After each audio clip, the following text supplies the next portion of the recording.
छात्रों, ऐ सखी इस अमीर खुसरो द्वारा लिखी हुई मुकोरियों के पहले पार्ट में हमने कुछ मुकोरियों को पढ़ा। अब उसके आगे के मुकोरियाँ हम पढ़ेंगे। तो आगे की मुकोरी कौन सी है देखो। अर्धनिशा व आयो भौन, सुंदरता बरने कवि कौन, निरखत ही मन भयो आनंद, क्यों सखी साजन ना सखी चंद। तो यहाँ पर नायिका क्या कहती, अर्धनिशा, अर्ध यानी आधी, निशा यानी रात, वह भौन यानी घर, आयो यानी आना, आधी रात को वो घर आया, है ना।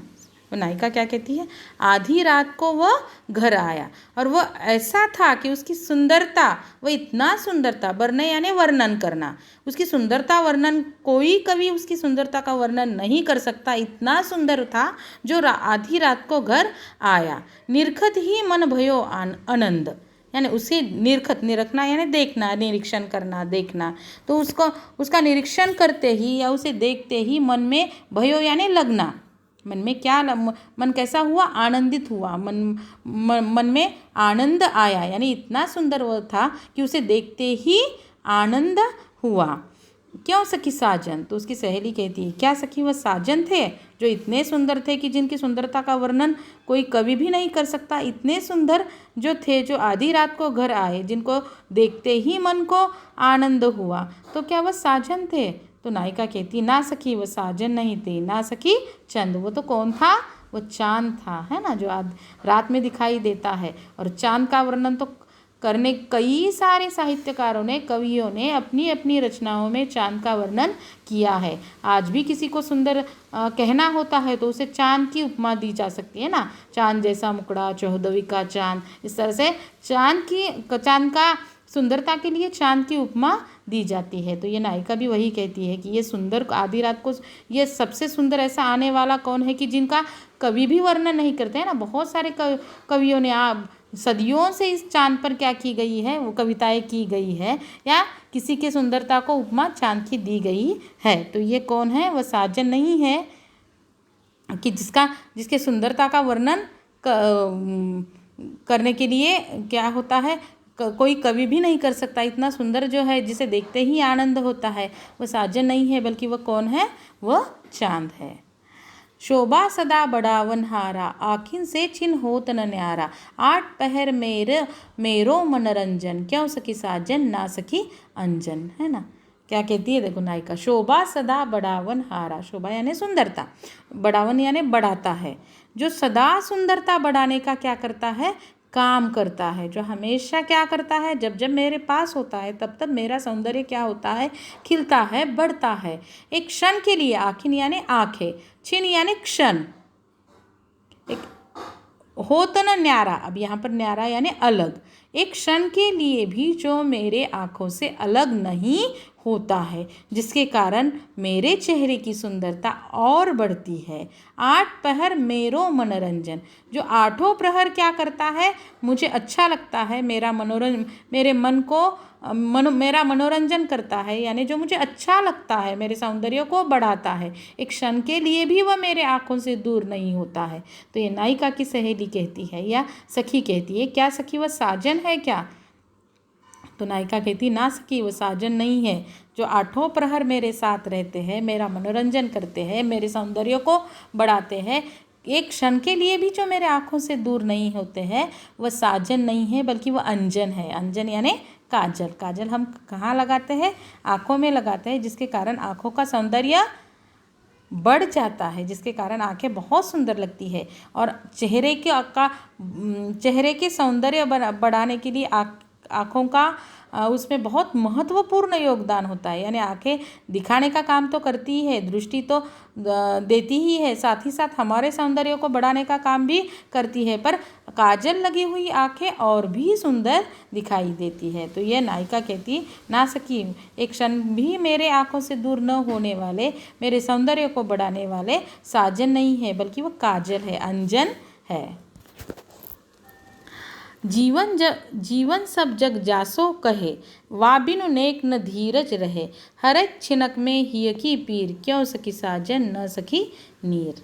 क्या कहती है ये नायिका कि जीवन सब जग जासो कहे, जिसको सब जग सारी दुनिया क्या कहती है? जीवन कहती है। जीवन, जीवन की उपमा देती है। जिंदा रहने की उपमा, यानी जिंदा रहने के लिए जो जीवन के लिए आवश्यक है, तो वह जीवन कहा जाता है, यानी जिंदगी के लिए जो इतना महत्वपूर्ण है, तो सारा जग उस बात को जीवन कहता है।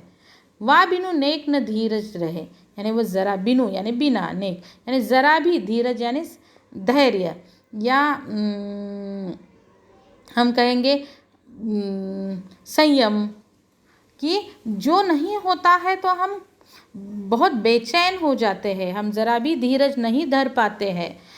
हर एक क्षणक में ही की, फिर यानी हर क्षण अगर वह नहीं मिलता है, ही यानी हृदय, पीर यानी पीड़ा, अगर हमें वह बात चाहिए और वो जो जीवन की उपमा दुनिया जिसे देती है, वह बात की, उस बात की या उस चीज़ की ज़रूरत हमें बहुत ज़्यादा होती है, और अगर वह उसके बिना हम धीरज नहीं धर पाते, वह नहीं मिलती है, तो हमारा हृदय पीड़ा से भर उठता है, या हृदय में पीड़ा निर्माण होती है। तो ये उसकी सहेली कहती है, क्या वो सखी वो साजन है कि जो नहीं होते हैं तो मन दुखी होता है या हृदय में पीड़ा होती है, जग जिसे जीवन कहता है या जिसके बिना हम रह नहीं सकते हैं।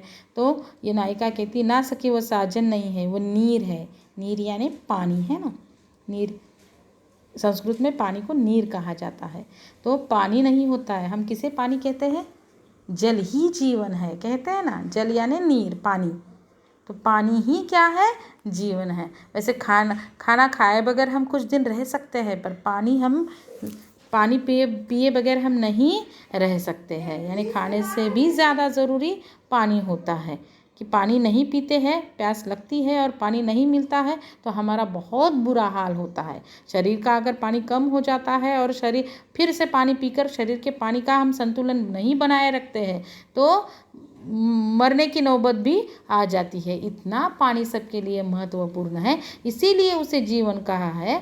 और ये पानी का महत्व अमीर खुसरो ने इस पहेलियों के द्वारा या इस मुकुरियों के द्वारा हमें बताया है।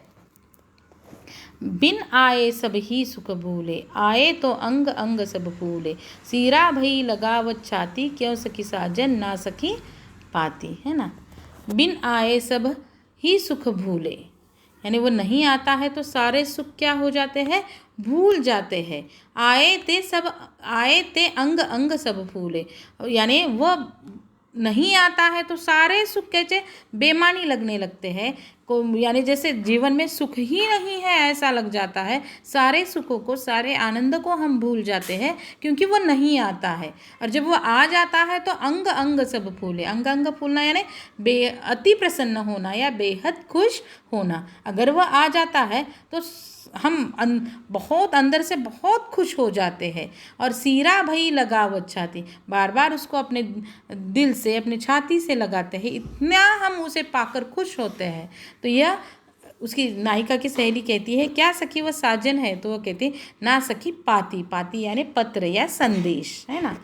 कोई अगर हमसे दूर होता है और उसका हम इंतज़ार करते हैं, वो नहीं आ पाता है, तो कम से कम हम किसी भी हमारे अपने का संदेश, लिखित संदेश कि हम क्या करते रहते हैं? प्रतीक्षा करते रहते हैं या इंतज़ार करते रहते हैं। और वह नहीं आता है तो बार बार हम सब कुछ भूल जाते हैं, जो भी जीवन में आनंद है जैसे वो खो जाता है, क्योंकि हम किसका बेसब्री से इंतज़ार कर रहे होते हैं? हम उस संदेश का, हम उस पत्र का इंतज़ार कर रहे होते हैं। वह नहीं आता है तो हम दुखी हो जाते हैं, वह आ जाता है तो हम बेहद खुश हो जाता है। बार बार उसको, उस पत्र को आए हुए हम अपने छाती से लगाते हैं या खुश हो जाते हैं।